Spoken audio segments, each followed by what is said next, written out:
Well, hello. My name is Mary Elizabeth Eiberger, and tonight I'm going to take you on a journey. We're going to take a walk on South Table Mountain. And I'm going to teach you about the paleontology, just a little bit, the history, and the story about saving South Table Mountain from a 75-year quarry. And tonight I'm going to introduce you to my father, Carl Frederick Eiberger, and he was the attorney that was leading this fight. Happy May 3rd! If you're happy and you know it, clap your, uh-oh.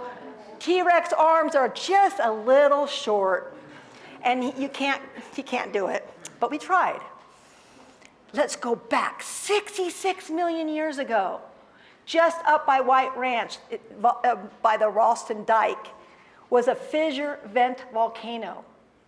And what it did is the earth opened up and it just oozed the magma out, and it formed the tops of these mountains. And, you know, last year I said, boom, but I was wrong. It was just like an oozing out. So what did it form? It formed these iconic castle rock. The tops were made of basalt, volcanic aggregate rock. And without these tops, the mountains would have eroded into Kansas. Why is this basalt so important? Why do people want to live by these mountains? Why do others want to destroy these mountains? Well, my dad, Carl, some of you out there know him, he was hard and tough as basalt. He always told us, his children, his first degree of 4 degrees was from the School of Hard Knocks. Came from the Denver streets. But I say his first degree was from the School of Hard Rocks. Yep. My dad lived right there on South Table Mountain, about a mile away. He was hard and tough, and he wanted to preserve these mountains for generations to come. What made my dad donate so much time and energy to preserve these mountains? Well, if we look back into his history, which I think is really important to understand how a man would give so much time and energy, I'm going to tell you. Some of these early experiences really shaped my dad's life. He came from dire circumstances during the Great Depression. He was born in 1931. And these circumstances created with him empathy, compassion, and sympathy for people and for nature. He lived in places so unpleasant with his father. He said to us children, I don't want you to live one day in your life like I had to growing up. On the right there is Carl Sr., and he had a false leg, a wooden leg. He lost his leg to a railroad accident. And these challenging circumstances created within my dad sympathy and empathy for others and nature. My dad used to rescue shelties, and I found this picture of him. I know he didn't own this dog. He couldn't afford to own it. But as an inner city kid from Denver, he used to travel up 285. The church would take him there up to Camp Santa Maria. And this is where he fell in love with nature. And he loved these experiences, and that's what I think really made him want to be a conservationist, to save these mountains for open space. My dad, Carl, there started selling papers at the age of 8 years old, and he worked for 80 years straight. I passed out a poem that my grandfather had written, and he only went to 3rd grade. Can you imagine? And it was called I Have a Boy, and it's a beautiful poem. Every time I read it, it makes me cry. My dad used his education to get out of poverty. He earned a full ride scholarship to Princeton. But before that, he became valedictorian in his high school to earn that scholarship. And I want you to remember this date, June 6th, 1948. June 6th is very important. They said, Carl, his counselor said, Carl, you're too poor to go to Princeton. It's an elitist school. So he applied to Notre Dame and got in. He got a really small scholarship, like $300. And when he went there, they asked him to split it, and he did. So you think how little that was. What high school did he attend? St. Joseph's High School. Yep, in Denver. Thank you for asking. Dad supplemented his scholarship, small scholarship, working 54 hours a week washing dishes.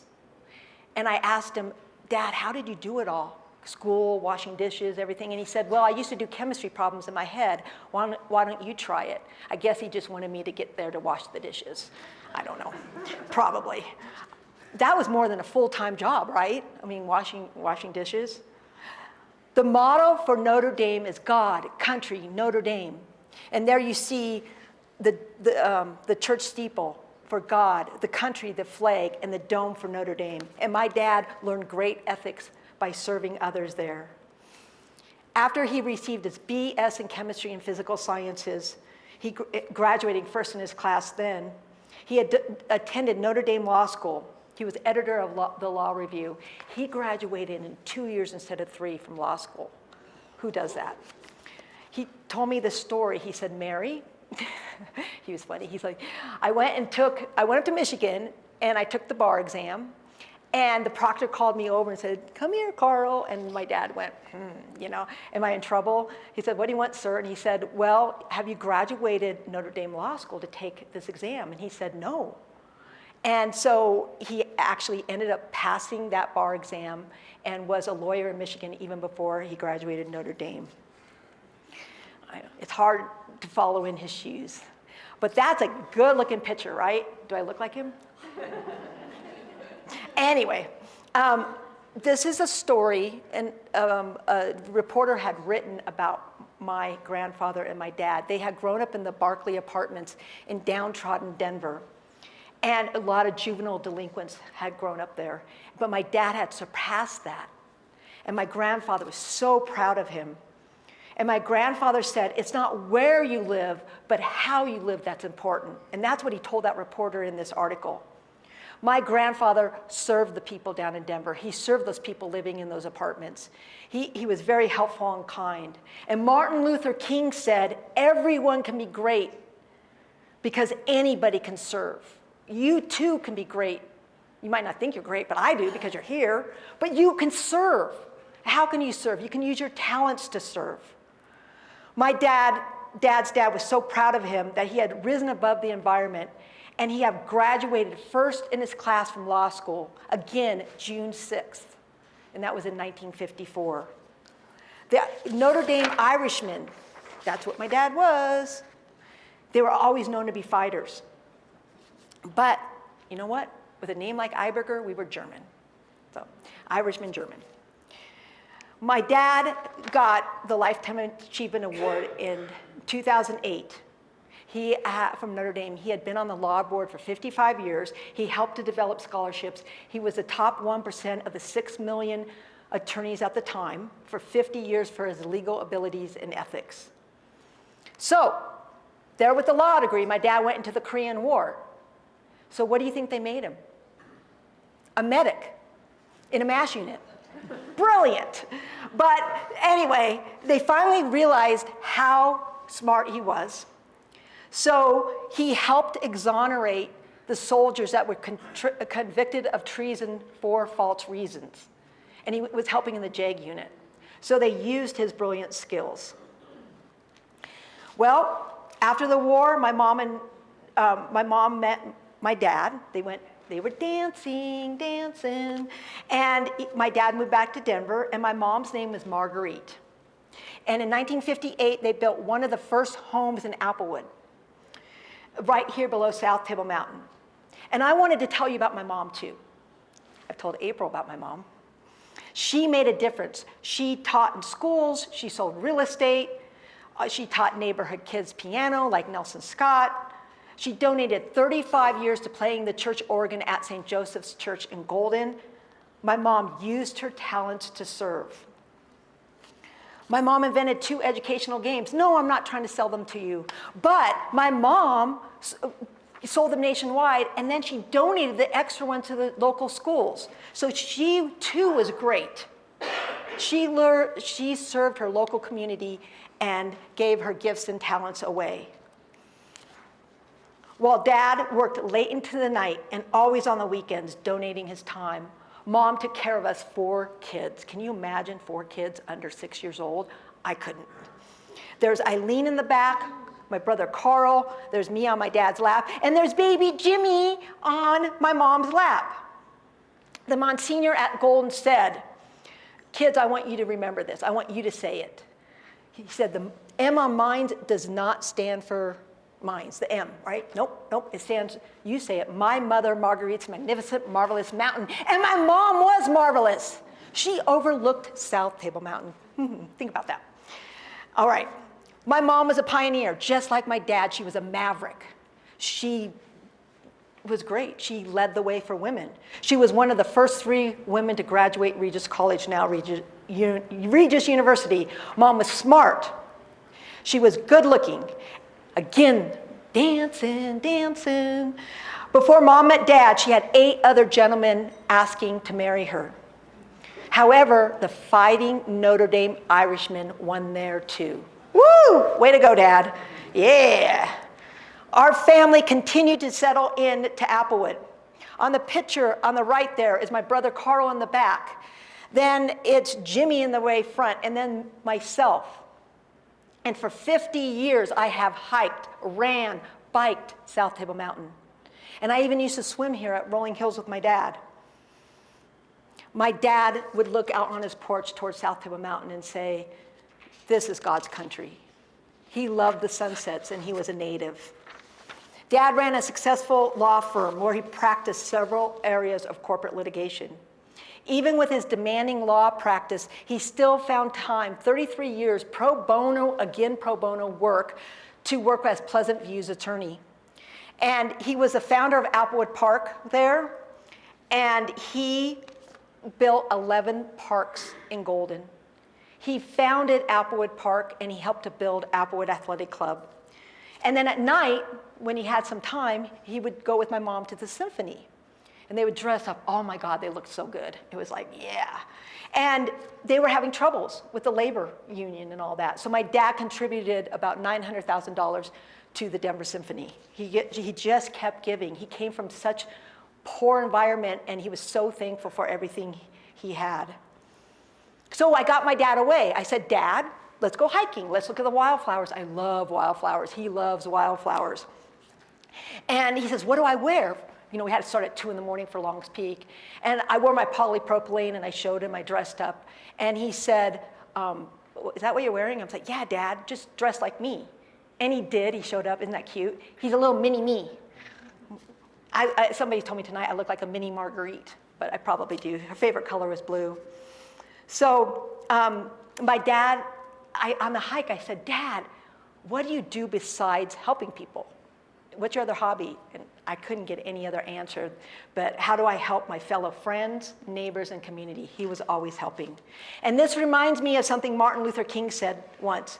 Life's most persistent and urgent question is, what are we doing for others? How are we serving others? Here we go on the South Table Mountain Quarry. I was 7 years old when this started. You can do the math, right?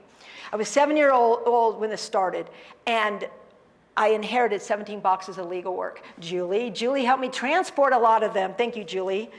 And this led me to realize how one man can make a difference, how one man can serve his community. And not only one man, but one person, right? A woman could do it too. Okay. Here's my dad at 43 years old when the South Table Mountain Quarry started. 1974, Betty McFerrin, a concerned neighbor, knocked on our door. She said, the applicants, we want to build a quarry. Can you help us, Carl? And of course he said, yes. He said, how can I help? Tonight, I want to thank somebody. My dad was such a thankful man. He was so gracious and has so much gratitude. If you knew him, you knew how thankful he was. But I want to thank Nelson Scott. Because of Nelson Scott, we're here tonight. We have food, we have water. Woo, Nelson.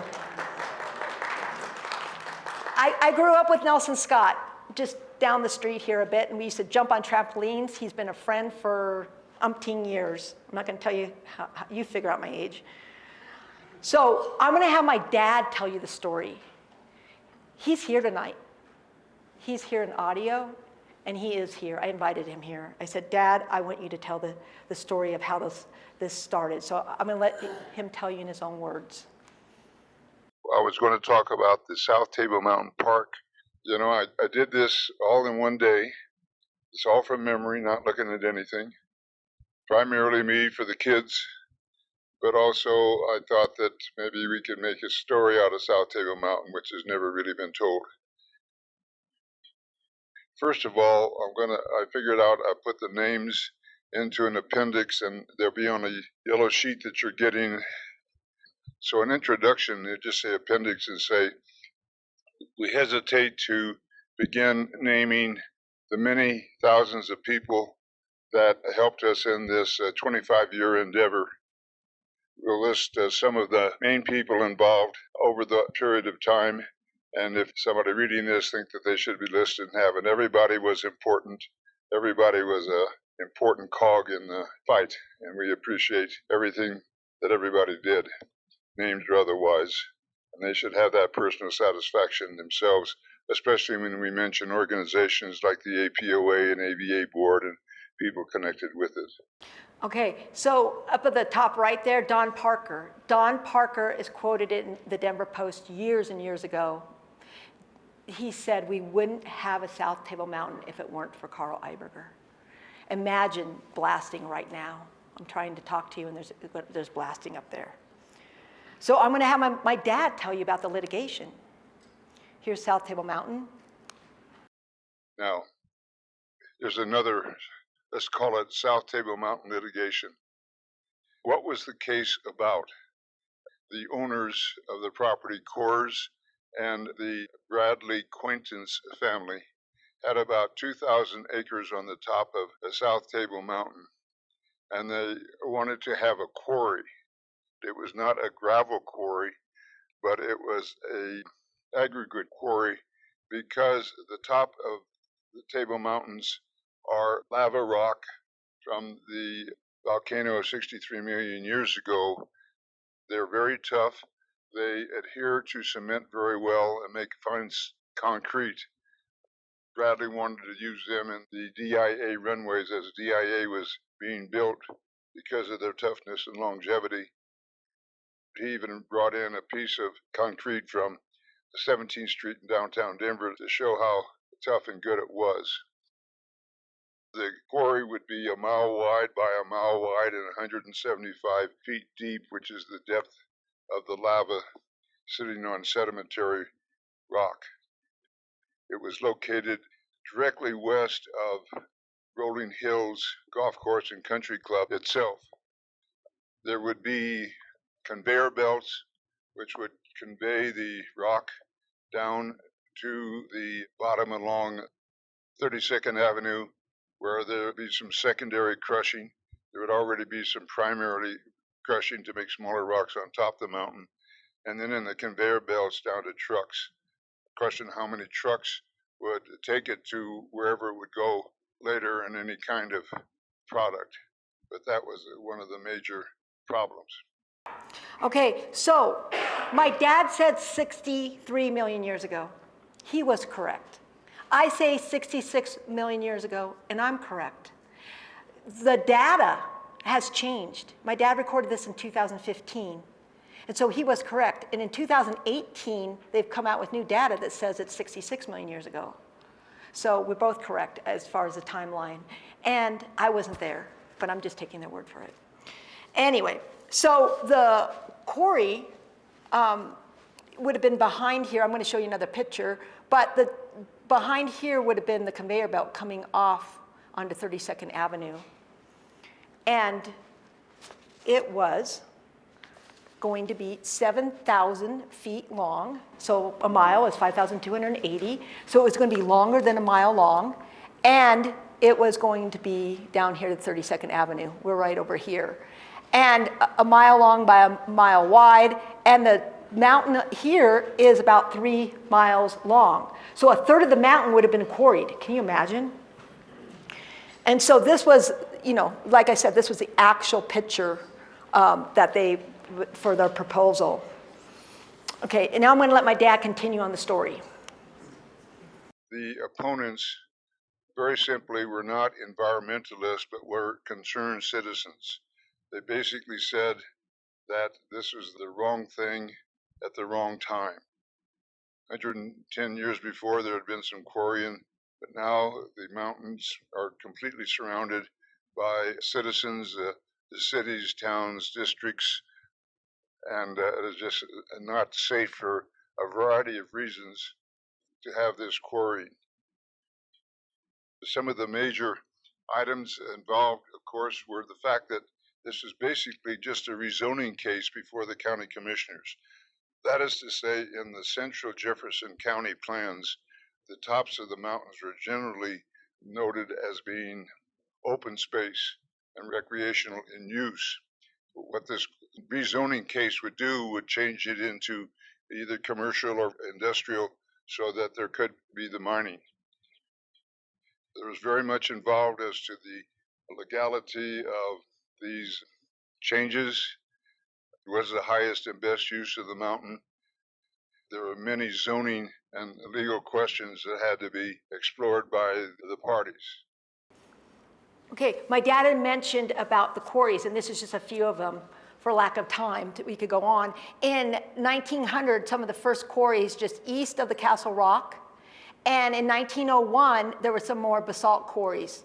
And I want to thank Barb Warden right over there from the Golden Today. She's amazing. She sent me these transcripts.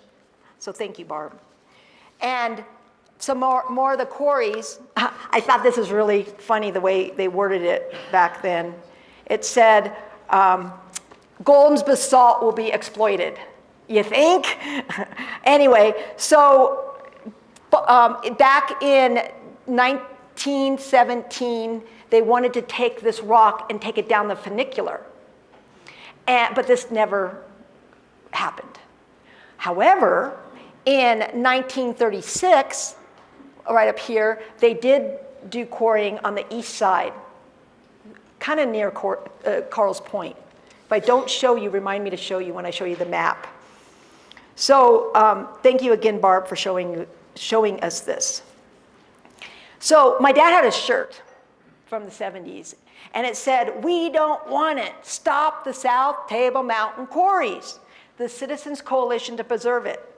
My dad was a conservationist, but he knew he couldn't do it alone. He rallied the community. He rallied, and the leaders were Betty McFerrin, Lowell Hudson, and my dad. Together, they rallied 17,000 citizens. Can you imagine 17,000 citizens to fight against the quarry? Betty McFerrin alone got 15,000 signatures. If you think about it, back in the 70s, they didn't have cell phones. Hey, you want to sign this petition? No, she knocked door to door to door. And even at King Soopers down the street, I saw her with a table getting signatures for the petition, 15,000. So many people I've met. Up at Winter Park, I met Forrest Kirk. Forrest Kirk, I'm from Golden, Colorado. And I'm like, we're talking. And he said his dad, Keith Kirk, was part of the coalition. And I got a hold of Keith. He lives in Northern California. He wanted to come here tonight, but he couldn't. And he was an engineer, a scientist, and he helped my dad and the coalition to fight against the quarry. My dad prepped him for testimony. So that was awesome. So it's not all about my dad. Of course, I want to promote my dad, right? But it is about citizens like you and the Citizens Coalition. So I got this shirt, donated it, and they put it up. My dad's at the Legendary People Gallery. You should go check it out at the Golden History Museum. But it's also saying the Citizens Coalition fought for this. My dad used his legal skills to support the community. He learned all the rezoning laws, all the legal questions, and outstanding courtroom cross-examination skills. He learned geology, biology, hydrology. That's a lot of ologies. And also about mining. So my dad was really intelligent. You could ask him anything. And so back in the day, my brother Jim, who's here tonight, used to call him Encyclopedia. But that's dating ourselves. We don't want to be that old. So in recent years, he called him Google. And I thought that was funny. So let's go about the testimony. 50,000 pounds of explosive every Friday afternoon at 2 o'clock. Can you imagine? For 75 years. It would have affected Denver West, Golden, not Arvada, well, you would hear it from Arvada, Lakewood, Wheat Ridge, Pleasant View. There was a lot of testimony about rock falls and landslides. While my dad was actually giving a testimony, prepping somebody, a boulder fell down into a neighbor's yard. How ironic, right? At the same time. And a lot of landslides. Hydrology, what would happen to the water that was collected? Would it sit there? Would it be a lubricant for the top of the mountain? December 9th, 1977, a hydrologist says, the quarry would dry up the mountain, taking up the water. I have books in the back, 3-ring binders. You guys passed them. I'd like you to look at them. This is just a sample of the hundreds and hundreds of transcripts that I got, and I put together chronologically. And I also, another one back there on that table, it's Xeroxed of the same thing, so that you could see some of these transcripts. This is how I learned it. This is how I learned everything. I read everything. Air and noise pollution. Air pollution was a significant problem. Think about the winds taking it. Think about the particulate size that would get in the lungs and hurt asthmatics, children, elderly. It would be a mess. What about the noise pollution? 75 years, all the crushing above and below. Truck traffic, the 2-lane road up Quaker, residential area, all the rocks falling down. What about the carbon monoxide? That would be horrible for 75 years. Our neighbor, we are so lucky to have cool neighbors. Well, really smart neighbors, actually. The guy who lived across from us was Jim Goodwin, and he calculated that would be 1,872,500 tons of rock every year for 75 years taken off.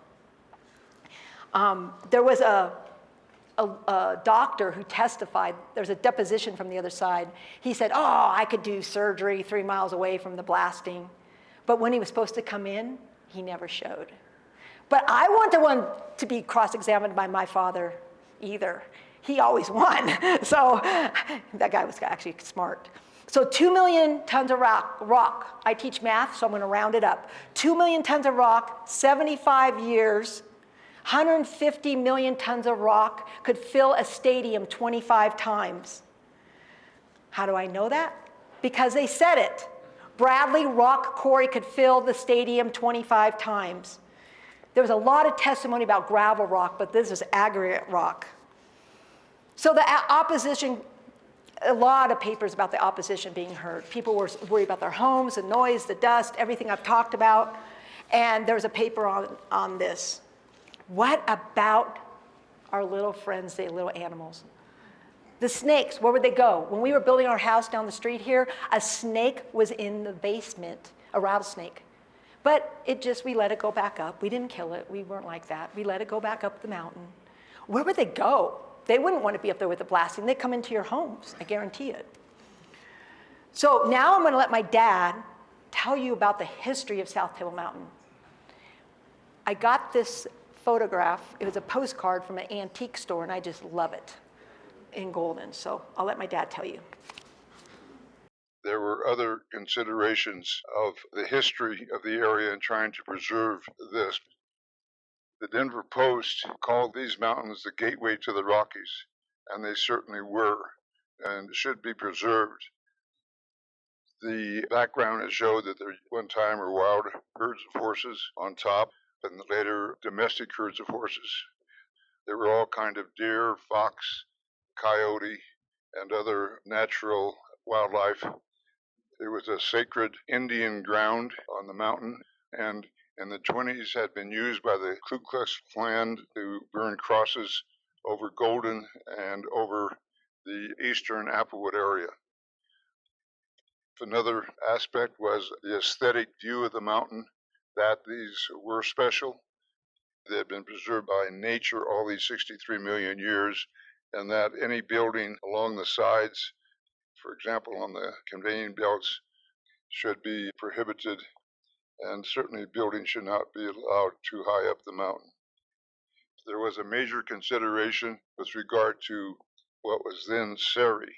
the Solar Research Institute, which became NREL. They had millions of dollars in experiments of very sensitive nature located on the top ridge of the mountain along the southeast flank, and testified that if the quarry plan went through, that they would have to move it and perhaps move it all the way out of Colorado to the detriment of Jefferson County and what became later 3,000 employees, because they couldn't take the risk of problems with these experiments. Okay, we're really lucky Siri, now NREL, did not get moved because yes, there was a lot of experiments up there and it would have rattled it and it wouldn't have happened. I want to go back to Nelson Scott. They lived 3 houses up from us. And his dad was a great man, kind and a great man. His name was Alex Scott, and he was a mining engineer, and he was part of the coalition. Like I said, we're really lucky to have really generous, good people around us helping us. He was a mining engineer, part of the coalition, and he testified that the rock formations would cause collapse, and it would hurt the residential homes below. He also talked about the roads and the noise and the dust. And what would we do with the dust on top, with the winds? How would we mitigate it? Would we need to get hoses up there? And it would have been a mess. But yay! Jeffco eventually rejects the quarry for all these reasons my dad's going to tell you about. And I'm so happy he's here tonight, because could you imagine having to listen to me for 45 minutes to an hour? My dad was a great speaker. Here he goes. It might be pointed out that the owners of the land said that they had a right to use their land any way they wanted, and they'd been here first many, many years ago. The opposition pointed out that this is true, but things had changed, that there are corollary rights in the landowners around the mountain, and particularly as a matter of safety, not to have air pollution, water pollution, sound pollution, blasting, and other things which would affect their property, the value of their property, and were a danger to their health. Okay, so my dad right here, I'll read what it says. This decision vindicates the people of Jefferson County. He said it was not a good decision. It was a great decision of the commissioner's action. Our basic theme has been the operation simply wasn't compatible with the community. It was the wrong thing at the wrong time. And I say it was the wrong location. Location, location, location. Okay, so my dad never quit. The citizens never quit. He was awarded this plaque that now hangs at the Golden History Museum. Mary, what year was that? 1981. Yeah, I'm there. Whee! You're right ahead of me. December 17, 1981. It went on for 7 years. Okay, 74 to 81. And he fought in numerous public hearings. Again, you would not want to have to be against my dad. He pretty much always won. He was an awesome man. He was amazing. He was amazing. In totality, there's 98 hearings. But that's in totality. We're not done, folks. Sorry, I know you want to go home, but you can't, because we're not done with my story yet. Because he won for the citizens, and the coalition won for the citizens, but they appealed. And in one of the writings I read, my dad had said, and they're going to appeal. It went on for another 13 years in appeals. Oh my gosh, people, stop it. They appealed in 1983, but they were denied. They appealed again in 1988, but they were denied. Okay, I'm going to have my dad tell you about the last little bit of litigation here. What eventually occurred after 4 litigations where I was denied by the county commissioners, that denial affirmed by the courts, came back for another reapplication, and that again confirmed by the courts. In fact, it might be noted that in the reapplication for zoning in the 80s, there was a proposed road up the north side of South Table Mountain. 6 million tons of material would be taken off because most of this is almost vertical, and this would scar the mountain, but it could be perhaps the only way that you could get some of the material down not using a conveyor system. So they got creative, right? They wanted a conveyor belt down right there. Now they want to build a road and take 6 million tons of rock off. Let me orientate you. This is up to rock climbing. They're on North Table Mountain. You're looking south to South Table Mountain, okay? And bottom line, they lost their two. So I was looking through all these boxes, and I wanted to know what my dad did, and I want to tell you very briefly about North Table Mountain. There's an anti-quarry rally that he's stirring the crowd. My dad's stirring the crowd. There's my dad, handsome dad. Whee! Anyway, he's stirring the crowd, and he's saying, tell the commissioners how you feel. You know, tell them and stop this quarrying, because they wanted to take 75 million tons of rock off of North Table Mountain in 1980. Okay, and he helped to fight that too. It was a Western Paving Company, but that didn't happen. So anyway, I want to go back to that last bit of litigation. It started in 92, and if you look at the date, it's 1994. So I'm going to have, oh, thank goodness he can talk. So here he goes. Finally, the last bit of litigation was before the State Land Mine Reclamation Board.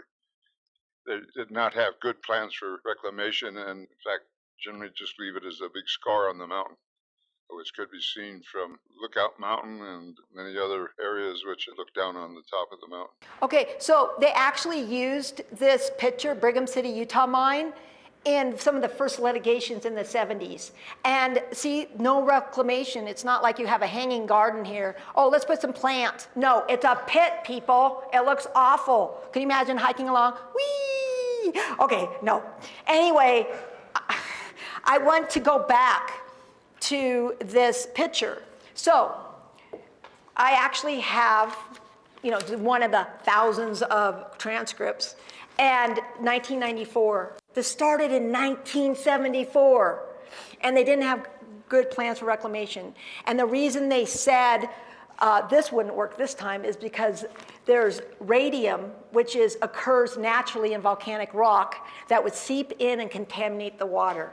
Could you imagine the water sources and all the animals that drink all the water? And also they were talking about the destabilizing the land and the rock falls. So they lost because of that reason. All right. In that article there, Leo Bradley says to my dad, he says, isn't this over the 100th hearing? And my dad was smart, and he said, no, Leo, this is exactly the 98th hearing. And he didn't say this, but I'll say it. He won them all. He didn't say that. He wasn't like that. He actually was very humble for how smart he was. So we started in 1974. It is now 1994. Again, tons of papers. I'd love for you to just stop and look at those 3-ring binders. But my dad wasn't done yet. How are they going to acquire the land for open space? Hold on. We're almost done with this, people, because you've been sitting here a long time, but here we go. He spent another 4 to 5 years acquiring the land for open space. So I'll let him tell you about that. What happened toward the end of the 90s was that the military decided to move out into northern Colorado. They had Camp George West, which of course covered parts of the South Table Mountain and parts of the southern plains next to it. For example, there was a correctional facility there. The Colorado State Patrol had their headquarters there. In fact, at this time, there are probably about 15 governmental agencies like Colorado Department of Transportation that have offices in this area along South Golden Road. So State Senator Ed Perlmutter was able to make some necessary changes via the legislature with regard to what could be done, and a series of contracts were worked out with regard to all the land in this area. There were contracts, of course, with NREL, with the military, with Jefferson County, with Pleasant View Metropolitan District, with the Prospect Recreation District, with other governmental agencies for the use of the property. Perlmutter and Eiberger worked on this, and Eiberger and Ann Kelson of the Jefferson County Attorney's Office worked on these contracts for the transfer of the land. Basically, the east part of the land is in conservation easements. The open space is the South Table Mountain Park, which is the easternmost point of the mountain and where people most hike and recreate. So that picture I took in 2015 of Ed Perlmutter and my dad, and I'm really glad I got it because that's the same year, 41 years later, that he had recorded this for me, and he did it all from memory. That was a quarter of a century, right? Almost. I mean, 24 years, the quarter of a century that he's been fighting. The last 4 or 5 years was to help with the contracts to get the land. So anyway, now this is what we have. You have a picture of it, and on the back of the paper I gave you are ways to get up to Carl's Point. There's 2 ways. The first way is the easiest, and it doesn't take too long. The other way, there's more mileage that you can see. 484 acres was sold to Jefferson County in the late 90s. Later, 1,400 acres. South Table Mountain Park, it's kind of piecemeal here and here. There's conservation easements up here, right here, and here and here. And I talked about the quarry. The original quarry was right here. And if you go off along here, how you get to Carl's Point, this is Carl's Point, I'll be talking to you in a minute here, is off of Old Quarry Road. So they brought the rocks down from here. Okay, so the applicants, they only had to pay $5,000 an acre for a vertical cliff and $15,000 an acre for the top cliff, you know, not the cliff, the top flat land, and they only had to pay 43 cents an acre in taxes. Yeah, think about that. One of the, Hey, Mary, yes. reading the map. So there's 3 areas of private land up there, is that right? Yes. Good question. This area is closed. That's the Castle Rock, owned by the Bradleys. The original landowners were the Quaintance. Leo Bradley married Patricia Quaintance. Mariana Johnson was also, she was Mariana Quaintance. She married a Johnson, and they owned this. And yes, Coors and the Bradleys ended up selling this property. I just was talking to a gentleman from Table Mountains Conservation Fund, and the Denver Parks sold this land back to the Bradleys. Not too happy about that. The conservation easements, it means it's like a land trust between the owners and governmental agencies not to be built on. The owners that own this is the State Patrol for the state of Colorado, and this is for NREL. I get they worked out that it could be built on, right? But that's what conservation easements are. Technically, you're not supposed to go. People do. That's the Castle Rock on just the other side on that, because there's you can get in trouble by a ranger over there. The Table Mountains Conservation Fund. Elliot Brown and I had brunch, and I picked his brain because my dad had written down Table Mountains Conservation Fund. Well, what did they do? I had to find out. They were a nonprofit to help to get both North and South Table Mountains, the smaller portions. And they testified in front of the Central Plains Community Plan to get the slopes and the top of the mountains. And it can be argued that the last 700 acres of Coors land was prompted by this recommendation to the Central Plains Community Plan. And Coors has sold all their land. It's the Bradleys that haven't. So, okay, so keep that in mind, because say the Mesas, another group. Carl was senior counsel that passed the torch on to Don Parker in the late 90s. Nike wanted to build a corporate office on the top of the Castle Rock, and they were gonna let them, right? Yay, more money, money, money. Here is the coalition and my family giving money, and here's the other side of the mountain. All they want to do is build to make money. This solar array was not for the profit of the people, to help the people with solar energy. A lot of opposition, a lot of people were saying, oh, great, you know, the green energy, blah, blah, blah. But it was for them, not for the good of the people. All right? 10-acre solar array, Save the Mesas, and you guys that went there and testified. There was a 4-to-1 vote, and they did not get their 10-acre solar array. Let me tell you, just by talking to people, they didn't just want a 10-acre solar array. There's descendants that they made a vow, our descendants are going to build on this. We do not, us citizens, do not open space own all this land. I guarantee they're going to come back and try to build something. They're never going to stop. 2 weeks before this happened, a year ago, April 6th of 2022, I called Edie Gale, on Save the Mesas. I said, you know what? History repeats itself. They're going to do something. 2 weeks later, she calls me, Mary, they're going to do something. Okay? So all I'm trying to do is, if you guys could serve to preserve, our family has sacrificed. I feel like we've given enough to pass it on generations to come. Okay? So Save the Mesas, I really appreciate them. They're not the only group, but if you could put your name down, I will pass it on to them and others. If they could call you, say, hey, we need you to testify. It's just speaking up, which I'm good at, my dad was good at. And you can write a letter. I wrote a letter in. My dad did not save this mountain just for generations to come. He saved the mountain for paleontological.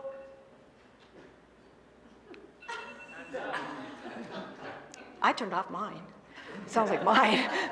Paleontological and geological reasons. Here we go.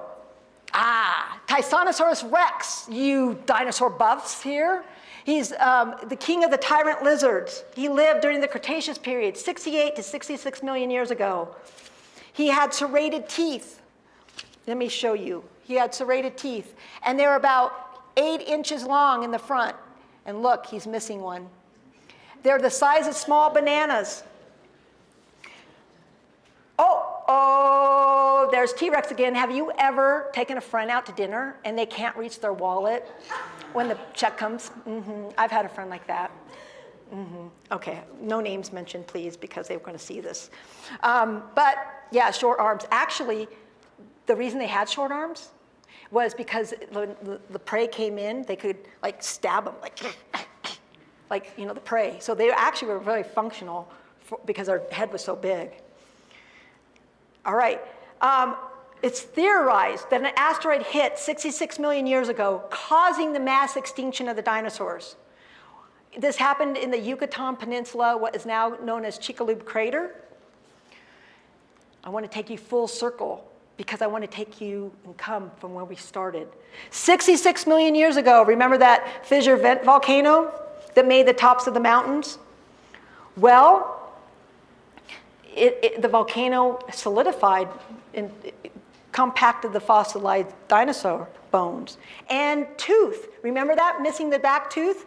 Well, this, my friends, that you saw, that I had out there, this is a replica of the first T-Rex tooth found in North America. Can you imagine? Right here in our backyard on the west side, found in North America. And it's about 4 inches long. And Peter Dotson was a student of Arthur Lakes, and Arthur Lakes was a part-time geology professor at Colorado School of Mines. So they're hiking along the west side there, and they found it. They didn't know what it was. In 1906, that's when they named Tyrannosaurus rex. But this is in 1874. So it sat in the basement of the Yale Peabody Museum for 126 years. It just sat there. Until a very smart man, Kenneth Carpenter, said, oh, I'm going to go check that out. So he went to Yale, pulled it out, and he said, this is a T-Rex, or Tyrannosaurus rex tooth. It took him 126 years later to identify. I know at Dinosaur Ridge, they talk a lot about finding the first, one of the first, but I've talked to them. No, we are number one. No, we don't. I don't have to always be the winner. Okay, but anyway, I'm just joking. But that, and the first in North America. Isn't that amazing? Okay, another first in geology is the KPG boundary. This is a Cretaceous-Paleogene boundary. And the Cretaceous is where the dinosaurs lived, all right? And the Paleogene, they used to call it tertiary, but they like to change it, so they changed it to Paleogene, as where the new plant life is. And the boundary there, it shows where the dinosaurs lived, and the bones are fossilized, and the new plant life. And then first in North America was just 49 feet below what I'm going to show you is Carl's Point. And this was in 1943. And there was 4 others, so there's 5 total in 1943 that were identified. And my dad had a paper amongst his papers, and it said the State Historical Society said, you better don't have them quarry the mountain because this is really significant. But you hear about dinosaur wars and everything. People didn't really care as much as they do now. All right? So this is a big deal to have the KPG boundary right there below Carl's Point. There's Carl's Point, the topography, the northeast corner. It's very panoramic. It's beautiful. I'd love you to hike up there. If you start on the south side, it doesn't take more than like 25 minutes, and the slope is, for you guys with bad knees, it's not that hard of a hike. There's other ways to get there. My dad would be very, very humbled because on let me back up. If you can't find Carl's Point, you can now. Right? Whee! Wait, it's right there. You look out that way. It's right there, the edge, right there. June 6, 2021, a couple years ago. Remember the date, June 6th? Do you think I did this by design? Oh, yeah. D-Day, June 6, 1944. 1948, my dad graduated first in his class, St. Joseph's High School. 1954, June 6th, law school. Here we go, June 6th. Jeff Open Space named this for my dad. He was a humble man. He didn't know I did this. He's looking down saying, thank you for doing this. He had given a quarter of a century of work, 10,000 hours. Now I like math, so I multiplied it by $100 an hour. Lawyer for $100 an hour. Try to go to a lawyer today for $100 an hour. That's $1 million of pro bono work that he gave. If you Google it, you can actually see that $1 million back in the 70s is now worth about 7 million now. I'm just saying. So anyway, yay, there's our Kermit Shields. We're almost done, folks. You've been great holding on and working with me here. 18 years he has volunteered for Dinosaur Ridge. He's served, he's smart. I'm hiking, I'm listening, I'm like recording him. Tell me, Kermit, tell me everything you know. He's been a great friend. Here, there we are at Carl's Point, and there we're hiking even on the the west side, there's some great single track mountain biking. There's Carl's Point and Denver in the background, and there's a little QR code on it. There's Denver, and then the QR code right here I helped to make with Jeff Open Space. And there's my husband, whee! He runs Fisk Planetarium. So very proud of him. And there's my little doggy. He's almost 14 and he's still trucking along, Mr. Lucky. And there's my little doggy, Shadow. And I want to thank them both for sticking through this with me and helping me to tell you. And my dogs will sit on my couch and listen to me. They're so cute. So there is Nelson Scott. Nelson, you are such a great friend to help me with this. And that was at the commemoration. I want to thank all of you people for serving to preserve the mountain. I just want to go back to Nelson for his undying support, the audio and all that he helped me put in. I want to thank Nelson and his friend Darren Dixon for helping me with this brochure that I've edited about 1,000 times. But I mean, he started it, I love it. And Darren Dixon's no longer with us. So thinking about him. Again, to Kermit Shields, my husband and my doggies. Former Commissioner Casey Ty called Open Space and said, let's honor something for Carl Eiberger. And it happened, because if you know somebody, something happens. I could call and nothing happens. And then they named Carl's Point. Jeff Open Space, who's worked with me. Mary Ann Bonnell, whose job was to name something after my dad. And it was a perfect spot because my dad lived just right below Carl's Point. I'd like to thank Barb Warden, who I see over there. She helped me with the transcript, emailing me back. Golden Today is a great newsletter that you could just look up, goldentoday.com, that she does every day. Save the Mesas. I want to thank Edie Gale and Preston Driggers, Elliot Brown from the Table Mountains Conservation Fund, Martin Vogler, who's donating his time doing videography, Dinosaur Ridge, Dana Rendernick, and Kristen Kidd. Kristen, working with them the last year. I told you about history repeats itself. I want to thank those who serve to preserve. If you can, again, leave your name in the back if something would come up. I'm a former biology teacher, so if you don't leave your name, phone number, email, you can leave your blood type. and I'll find you. A little bit of details. Again, the brochure, just amazing job that they started. The map here, got permission from Jeff Cope Space to make a copy of it, and the 2 ways to get up to Carl's Point. There is another neighborhood access that you can find, but I wanted to show you these ways. Hikes. Golden History Museum is going to help me promote a hike September 16th with Kermit Shields, and we're going to talk about geology, paleontology, and about the Quarry case. Facebook group, how you find out about all this stuff. You hike to the top. I mean, you go to Facebook group and you ask to be a member, and then you go to the top and you show your pearly whites.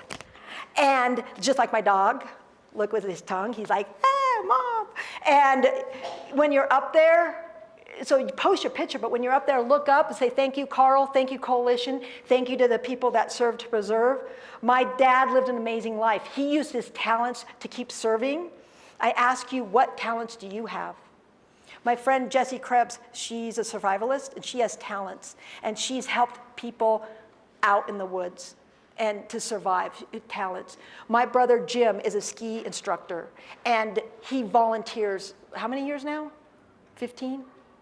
He's, yeah, and Jim here, volunteering. My husband, I wouldn't have met my husband if he hadn't volunteered at Boulder High School where I taught. He was teaching, he's bilingual and was teaching kids to speak Spanish, so thank you for serving. How can you use your talents? You just sit back and watch Netflix? No. Think, what talents do I have? How can I serve? Martin Luther King said, only a life lived for others is a life worthwhile. Are you living a worthwhile life? Again, I want to thank the Coalition and everybody like that. I would like to leave you with some of my dad's inspiring points. Carl's Point. Can you imagine my dad? This was at our wedding. Julie helped me. Rena helped me. Tita was there at my wedding, our wedding. By preserving, honoring, and enjoying this land, we find a way to connect with one another as we care for the land. By preserving the land, we become better humans as we change through our awakening and connection and relationship with the land. By preserving, honoring, connecting, and giving gratitude to this land, our values shift and remind us of what is most important in life. We are sustained and blessed by the land. By preserving the land, we pass on its history for generations to come. By preserving and honoring the land, it teaches us as humans to respect not only the land, but all of life. Most of all, I want to thank all of you for coming here tonight and listening to me. It really means a lot. Thank you so much.